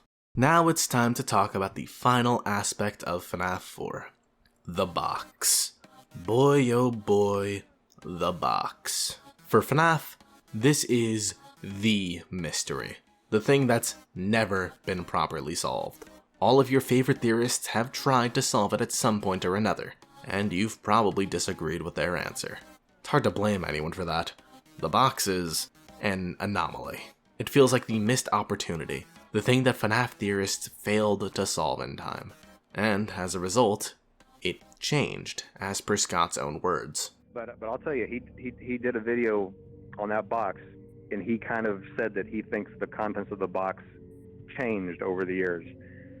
You know, and I bet nobody gave that a whole lot of thought, but I saw that and I was like, he's absolutely right. He's absolutely right. The contents of that box have changed over the years because, you know, it's for that very reason. It's because, you know, of what I was intending the game to be when it happened, and then after the reaction of it, I was like, I need to craft this into something better for the people who see this as important, and that kind of indirectly does change the contents of the box, you know, because it changes the contents of everything that came before. Yeah, so I just thought that was an interesting observation on his part. The contents of the box changed, probably more than once. Now, we're at a point where nobody knows what's in the box. At least, not as of right now. But does that mean that it can't be opened ever again? Is the box doomed to forever be closed and to be an eternal mystery to us? Most people think so. Even Scott seems to think so, according to what he said in the other interview with Dawko. The progression of the story didn't go there, and so those strings never got pulled on, and those and the other half of that idea remained in the ether, remained in my subconscious. All of that to say, there is something in the box, but I never pursued it, and I don't know if I can find it again. But I don't agree. I think that by analyzing Scott's words and everything that was going on in the series around the time of FNAF 4's release, we can find the answer that we're looking for. And if I'm right, then we can actually solve every answer to the box. I've done some research, and I can guarantee that I'm not the only person who has ever come up with this conclusion. But I think that I have a unique spin and conclusion for it that I haven't really seen. That said, I haven't gone back and watched every single MatPat video posted in the last 10 years, so there's a world where everything that I'm saying has been said before. But that's not important right now. Let's begin. When we're first introduced to the box in FNAF 4, we're not really given much. All we're told is, perhaps some things are best left forgotten for now. Which doesn't really mean much of anything. All it tells us is that there is something in there. Something that, for now, is being forgotten. I personally think that it's safe to say that the contents of the box have to do with the crying child, as they're the character we follow throughout every minigame. I think that this box having to do with a different character all of a sudden would be weird, to say the very least. So to start off, let's say that whatever's in this box either belongs to, or is directly related to, the crying child that we see throughout FNAF 4. Now, that's all that Scott has said about the box in the actual game, but what about the things that he said outside of the game, like on Steam? Well, we have this direct quote here. What's in the box? It's the pieces put together. But the bigger question is, would the community accept it that way? The fact that the pieces have remained elusive this time strikes me as incredible and special, a fitting conclusion in some ways. And because of that, I've decided that maybe some things are best left forgotten forever. I'm gonna harp on a few of the words that he picked here, because I think that they're a dead giveaway for what's in the box. Let's start off with the big one. The thing that he directly says is in the box. The pieces put together. Does that wording sound familiar? It should, because we've heard it before. At the end of FNAF World. We're still your friends. Do you believe that? The pieces are in place for you. All you have to do is find them. Rest. The pieces, huh? What are the chances that that's a coincidence? Normally, I'd say that it's quite likely. if not for the fact that within the game files for FNAF World, you can find the opened box. It's right there for anyone to see. The box was meant to be opened, and the answer had to do with FNAF World. So this wording, all of a sudden, I think is extremely important. Especially considering that, for getting this ending of FNAF World, the trophy you get is of the crying child. Except it's not just him. It's a version of him where, for once, he isn't crying. Putting all of this together, I can only conclude that the answer to the contents of the box has something to do with the ending of FNAF World. The clock ending of FNAF World. So that begs the question, what are the pieces? The pieces are put into place now, so what are they? Well, that's actually very easy to answer, because to get this ending, you have to play a string of minigames scattered throughout the entire game. Minigames that are very similar to the FNAF 3 hints. Don't get the wrong idea, we're not playing the FNAF 3 minigames in FNAF World. Instead, we're setting them up. All of the minigames that we play in FNAF World are specifically related to the hints that we get in FNAF 3's Follow Me, the hints that lead you to the rest of the minigames, which means that the pieces in question that we put into place are the FNAF 3 Follow Me hints, and when we put them all together, what do we get? Happiest Day. Specifically, the end of Happiest Day, where we approach the crying child and he stops crying, just like the trophy in FNAF World. This is it. This is the pieces put together. The answer this entire time has been Happiest Day. Kind of. This isn't the ultimate conclusion to my theory. There's a lot more to analyze here, namely in Scott's words. While it is true that he said that the contents of the box are the pieces put together, look at what he said right after. But the bigger question is, would the community accept it that way? Scott didn't think that the community would be satisfied with the answer to the box, and that's been a pretty common theme with Scott in general. His goal has always been to satisfy the community. I mean, this series was supposed to end after the 3rd game. Then he made the 4th and said that that would be the end. And it just kept going and going and going. Even to this very current day, we have a movie that just came out and vague teasers for another game in the future. He just kept making games. And I truly think that, at least at first, that was because he didn't think that the community was satisfied with the games. When FNAF 3 was supposed to be the end, he made FNAF 4 because the community wasn't pleased with the horror elements of the game. You know, even though I may have, you know, in some, you know, alternate life, may have left the series alone at 3, people were not happy with the jump scare. And it's kind of as simple as that. People weren't happy with the jump scare of Springtrap, and that really bothered me. And so then that kind of, in my mind, that wouldn't let the series rest in a way, because I wanted to make another entry that was really, really scary again. Yeah. You know, and I think I accomplished that with Five Nights at Freddy's 4. You know, really focusing on really cool, really quick, unexpected jump scares that would kind of make you jerk. So yeah, so honestly, the series kind of was nudged forward by me wanting to improve upon the last entry. That's why he focused so much on making FNAF 4 a scary game, and then thought that that was going to be the end. But he made another, because he thought that he made the story too vague, and that he had to craft the ending into something better. You know, because whereas the other ones, yeah, there were mysteries, 4 ended up just too mysterious to the point where you really couldn't, you know, there was no real way to figure out what was going on. And it left people unsatisfied.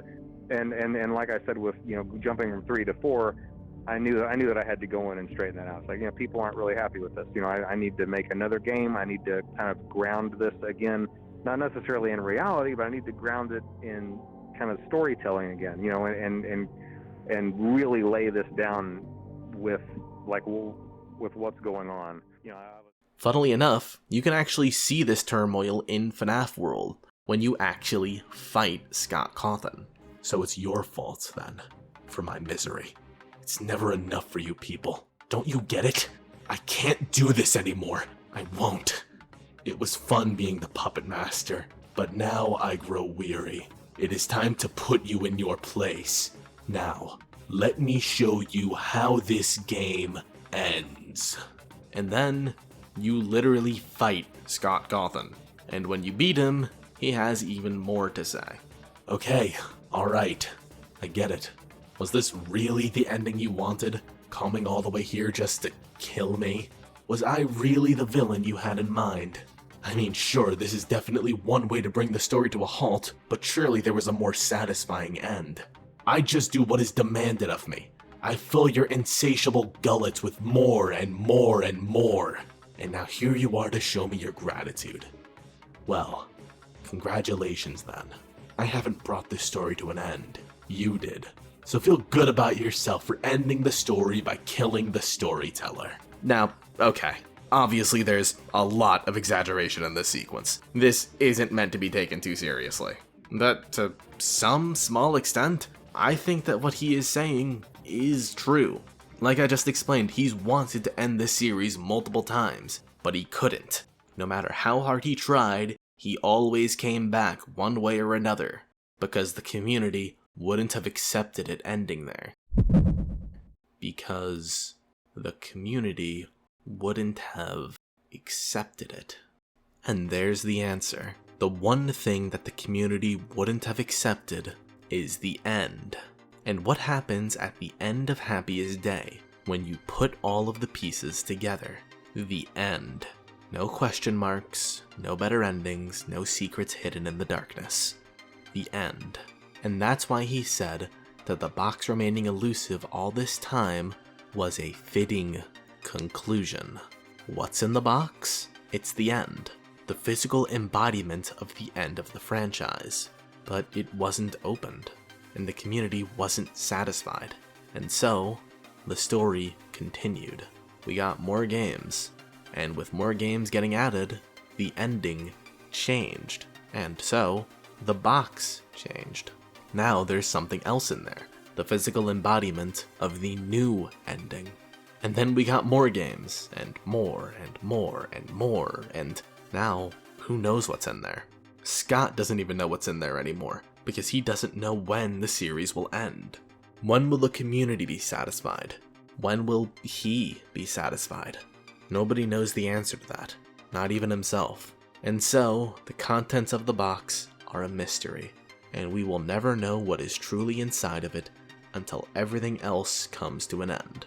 Until we've solved everything else that there is to solve. And once that finally happens, it will be, without a doubt, the perfect way to end the series once and for all. That said, I said that we can solve every answer to the box. I'm not going to sit here and try to figure out what was in the box at every point that the ending of the story had changed, but I will tell you what I think was in the box when it was first revealed to us. The golden Freddy mask. To represent the mask that the crying child puts on when his tears are finally dried, and the mask that is missing from the end screen of FNAF 3. I think that, all things considered, this was the perfect way to close out the series at that point in time, when FNAF 4 and FNAF World were all that we had left. But since then, what's in the box has changed drastically. It could be anything at this point. We don't really know, and I doubt we will know for a long time. Once Scott is finally done telling stories, maybe then we'll know. But for now, all we can possibly figure out is what was in there at the start. From that point on, it's anyone's guess. If anyone has any guesses, I'd love to know about it. But with that all said, I can't think of a better time to close out this video. Thanks for watching. This was, by far, the most I've ever wanted to work on a video. FNAF 4 is a pretty special game to me. It definitely holds a place in my heart. I think that it's the single best story that Scott Cawthon has ever told in a video game, and everything else in it is equally fantastic.